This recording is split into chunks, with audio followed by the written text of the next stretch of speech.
বাংলাদেশ অনূর্ধ্ব-23 দলের দুটি প্রীতি ম্যাচ চূড়ান্ত। দেখুন সময়সূচি। ৩ থেকে ৯ সেপ্টেম্বর ভিয়েতনামে এফসি অনূর্ধ্ব-23 টুর্নামেন্টের বাছাই পর্ব খেলবে বাংলাদেশ দল। এই টুর্নামেন্টের প্রস্তুতির জন্য বাহরাইনে দুটি প্রীতি ম্যাচ খেলার আয়োজন করেছে বাফুফে। গতকাল জাতীয় দল কমিটির অনলাইন সভায় এই সিদ্ধান্ত নেওয়া হয়। এফসি অনূর্ধ্ব-23 টুর্নামেন্টে বাংলাদেশের গ্রুপে রয়েছে ভিয়েতনাম, ইয়েমেন ও সিঙ্গাপুর। বাছাইয়ে ১১ গ্রুপ চ্যাম্পিয়নের পাশাপাশি ৪ গ্রুপ সেরা দল মূল পর্বে খেলার সুযোগ পাবে। গত কয়েক আসরে বাফুফে কখনো অনূর্ধ্ব-23 দলকে বিদেশি দলের সঙ্গে খেলার ব্যবস্থা করেনি।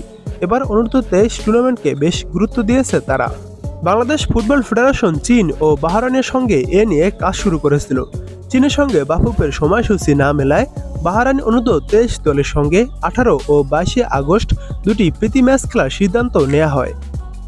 বাংলাদেশ দলকে ভিয়েতনামের কন্ডিশনের সঙ্গে মানিয়ে নিতে ৫ দিন আগে পাঠাবে বাফুফে। ৩ সেপ্টেম্বর থেকে টুর্নামেন্ট শুরু হলেও বাফুফের পরিকল্পনা অন্তত ২৮ থেকে ২৯ আগস্ট ভিয়েতনামে পাঠানোর। ২২ আগস্ট বাহরাইনে ম্যাচ খেলার, তাই সেখানে ক্যাম্প বর্ধিত করার পরিকল্পনা রয়েছে বাংলাদেশের।